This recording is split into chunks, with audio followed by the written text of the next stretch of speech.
વાત કરીશું। હવે મોલર દળ અને મોલ સંકલ્પનાની વાત કરીએ તો આ મોલ વર્ડ તમે ક્યાં સાંભળ્યો હશે? તો મારા પ્રમાણે SI એકમ પદ્ધતિમાં પદાર્થનો જથ્થો આપણે મોલમાં માપીએ છીએ। હવે પદાર્થનો જથ્થો મોલમાં માપવાની કેમ જરૂર પડે? તો આપણે એવું કહી શકીએ કે કોઈ પણ પદાર્થનો આપણે નાનામાં નાનો ભાગ લઈએ તો એમાં જો આપણે પરમાણુની સંખ્યા શોધીએ અથવા તો અણુની સંખ્યા શોધીએ તો એ બહુ વિશાળ જથ્થામાં મળશે, બરાબર? એની સંખ્યા જે છે એ ઘણી મોટી હશે। દાખલા તરીકે એમ સમજી લો કે તમે 1 ગ્રામ મીઠું લો અને 1 ગ્રામ મીઠુંમાં તમે NaCl ના અણુની સંખ્યા જો તમે શોધવાની વાત કરો, બરાબર, તો એ જે છે બહુ વિશાળ સંખ્યામાં મળશે। હવે એ જો વિશાળ સંખ્યામાં મળતો હોય તો પછી આપણે એને દર્શાવવા માટે જે છે ડિફિકલ્ટી એટલે કે પ્રોબ્લેમ અરાઇઝ થઈ શકે છે। તો એના માટે આપણે કોઈ યોગ્ય એકમ વિકસાવવો જોઈએ અને યોગ્ય એકમ વિકસાવવા માટે SI એકમ પદ્ધતિમાં જો તમે જોશો તો 7મો આપણે એક નવો એકમ દાખલ કર્યો છે કે દ્રવ્યનો જથ્થો, જેને આપણે મોલમાં માપીએ છીએ, જેને આપણે કેમાં માપીએ છીએ? મોલમાં માપીએ છીએ।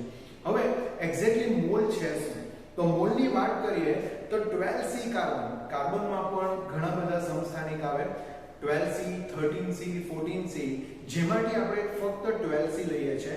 12C કાર્બનના 12 ગ્રામમાં રહેલા કાર્બન પરમાણુની સંખ્યાને આપણે 1 મોલ કહી શકીએ છીએ। મેં શું કહેવા માંગુ છું જરા સમજો। 12C કાર્બન પરમાણુનું આપણે 12 ગ્રામ વજનમાં રહેલા પરમાણુની જે સંખ્યા જે છે એને આપણે 1 મોલ કહી શકીએ। તો 12C માં 12 ગ્રામમાં કેટલા અણુ રહી શકે એનો બી આપણે વિચાર કરવો જોઈએ। જો એના વિશે વિચાર કરીએ તો આપણે કાર્બનના એક પરમાણુનું પણ આપણને દળ ખબર હોવું જોઈએ।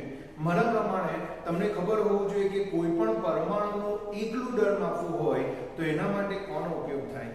તો એના માટે દળ સ્પેક્ટ્રોમીટરનો ઉપયોગ થાય છે। એના માટે કેનો ઉપયોગ થાય છે? દળ સ્પેક્ટ્રોમીટર। દળ સ્પેક્ટ્રોમીટર વડે આપણે એક પરમાણુનું પણ વજન માપી શકીએ છીએ। તો દળ સ્પેક્ટ્રોમીટર વડે જો આપણે એક પરમાણુનું, એક કાર્બન પરમાણુનું જો આપણે વજન માપીએ તો એની વેલ્યુ આવે છે 1.992647 × 10⁻23 ગ્રામ। મેં શું કહેવા માંગુ છું એ સમજો। જો એક કાર્બન 12C પરમાણુનું જો મેં દળ સ્પેક્ટ્રોમીટરની મદદથી જો વજન માપું તો એક પરમાણુનું વજન કેટલું છે? 1.992648 × 10⁻23 ગ્રામ છે। હવે મને તો 12 ગ્રામમાં જોઈએ તો મેં શું કહી શકું? તો મેં કહી શકું કે 1.992648 × 10⁻23 ગ્રામ કાર્બન પરમાણુમાં તમને પરમાણુની સંખ્યા મળશે 1, તો 12 ગ્રામમાં કેટલી મળશે? જો આ રીતે જો તમે પદમાં દો તો 12 ગ્રામ ઉપર જશે અને 1.992648 × 10⁻23 નીચે આવશે। એટલે આપણી ગણતરી થઈ જશે 12 ભાગ્યા 1.992648 × 10⁻23 થશે। 12 ભાગ્યા જો 1.99 કરો, 1.992648 કરો તો એ વેલ્યુ થશે 6.0221367 × 10⁻23 મળશે। આ પાછળના આપણે અંક જો કાઢી નાખીએ અને ફક્ત આટલા રાખીએ તો 6.022 × 10⁻23 પરમાણુ ભાગ્યા શું થશે? મોલ। એટલે કે એક મોલમાં તમને કેટલા પરમાણુ મળશે? 6.022 × 10⁻23 પરમાણુ મળશે। તો કઈ રીતે મળ્યું એ ખબર પડશે। તો આપણે એક પરમાણુ વજન દળ સ્પેક્ટ્રોમીટરથી માપ્યું અને એ છે 1.992648 × 10⁻23 ગ્રામ। જેમાં આપણે એવું કહી શકીએ કે આટલું જે વજન જે છે એ એક કાર્બનનું છે। તો 12 ગ્રામ જે છે એમાં કાર્બન પરમાણુની સંખ્યા કેટલી થશે? એટલે 12 ભાગ્યા જો તમે 1.992648 × 10⁻23 કરો તો આપણો આન્સર આવશે 6.022 × 10⁻23 પરમાણુ આવશે અને એને આપણે 1 મોલ કહી શકીએ। એટલે 1 મોલ બરાબર ધ્યાન રાખજો કેટલા પરમાણુ? તો 1 મોલ બરાબર જે છે 6.022 × 10⁻23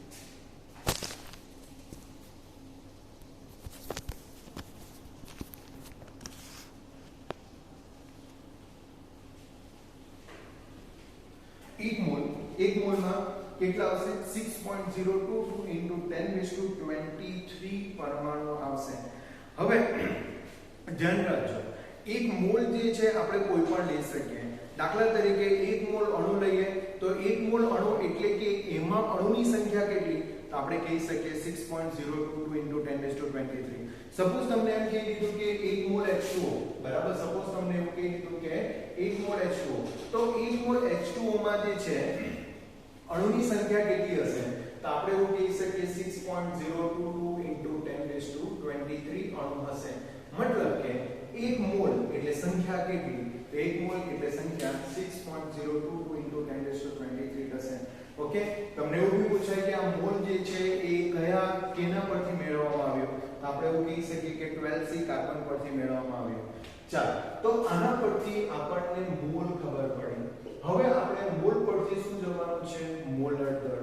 મોલર દળ એટલે આપણે સિમ્પલ કહી શકીએ 1 મોલ જે બી પરમાણુ હશે અથવા તો અણુ હશે એનું જે વજન છે એ વજનને આપણે એનું શું કહી શકીએ, મોલર દળ. એટલે 1 મોલ અણુનું જે વજન છે એને આપણે એનું મોલર દળ કહી શકીએ. આપણે કહી શકીએ કે પદાર્થના 1 મોલનું ગ્રામમાં દર્શાવેલા દળને આપણે એનું મોલર દળ કહી શકીએ છીએ. તો મારા પ્રમાણે મોલર દળ બી ખબર પડી ગઈ. મોલર દળ એટલે એક સિમ્પલ વસ્તુ છે, 1 મોલ પરમાણુ કે અણુનું દળ, જેને આપણે એનું મોલર દળ કહી શકીએ છીએ. જો પરમાણુ હોય તો પરમાણુ દળ અને અણુ હોય તો અણુ દળ કહી શકીએ છીએ. તો મારા પ્રમાણે જો બધી વસ્તુ ખબર પડી જાય તો આ બોર્ડ પર લખેલું છે એ પણ આપણને ખબર પડશે. બોર્ડ પર જોઈ લો, પરમાણુ અને અણુઓ કદમાં અતિ સૂક્ષ્મ છે અને કોઈ પણ પદાર્થના નાનામાં નાના જથ્થામાં તેની સંખ્યા ઘણી જ વધારે હોય છે. એટલે આપણે નાનું કદ લઈએ તો પણ એમાં પરમાણુની સંખ્યા તમને ઘણી વિશાળ જથ્થામાં મળશે. આવા વિશાળ સંખ્યા માટે તેની માત્રા જેવું કોઈ સમાન જરૂરી બને છે. એટલે સમાન જરૂર બને એટલે બરાબર આ વિશાળ સંખ્યાને મેળવવા માટે પણ એની સમાન મૂલ્યનું કંઈક વસ્તુ આપણને જરૂરી બને છે. અને એના માટે SI એકમ પદ્ધતિમાં મોલને પદાર્થના જથ્થા માટેની પાયાની 7મી રાશિ દાખલ કરવામાં આવી. એટલે SI પદ્ધતિમાં આપણે 7મી રાશિ તરીકે આપણે એઝ અ મોલને દાખલ કર્યું છે. મોલ એટલે શું? 1 મોલ એટલે કે 12 ગ્રામ 12C સમસ્થાનિકમાં રહેલા પરમાણુ અથવા તો સ્પીસીસ ની સંખ્યા.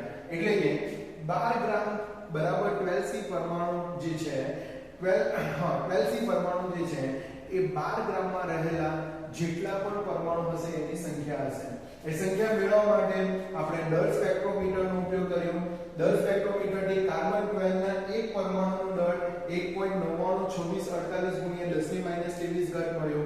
તો આપણે કહી શકીએ કે 12 ગ્રામમાં કેટલા હશે, તો 12 ભાગ્યા જો આપણે કરીએ તો આપણને વેલ્યુ મળશે 6.022 × 1023 પરમાણુ, જેને આપણે 1 મોલ પરમાણુની સંખ્યા કહીશું. તો મારા પ્રમાણે આ ટોપિક ખબર પડી જવો છે. અને મોલર દળ એટલે કે 1 મોલ અણુમાં રહેલા 1 મોલ અણુનું વજન, એને આપણે મોલર દળ આપણે કહી શકીએ. તો મારા પ્રમાણે આ સિમ્પલ ટોપિક તમને ખબર પડી જવી જોઈએ. જો ન ખબર પડે તો તમે મેસેજ ઓર કોલ કરીને મને ઇન્ફોર્મ કરી શકો. I will answer you or explain you. Thank you very much. Bye.